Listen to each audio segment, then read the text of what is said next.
Sochinglarni kalga oldirganinglardan keyin soch o'sishi sekinlashgan bo'lsa, bu video aynan sizlar uchun.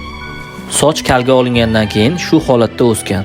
Ko'rishingiz mumkin, xuddiki soch yonlari ko'p ko'rinyapti, tepalari esa to'kilgan.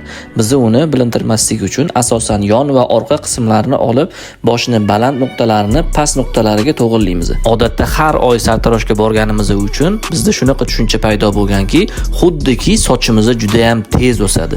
O'rtacha uzunlikdagi sochlar 25 kundan 30 kungacha formasidan chiqib ketadi. Formasidan chiqib ketgan soch albatta sizga yoqmaydi. Shundan keyin sartaroshga sochingizni oldirgani borasiz. Bu holat takrorlangani sari sizda shunaqa tushuncha paydo bo'ladiki, xuddiki bir oyda sizning sochingiz juda ham ko'p o'sib ketadi.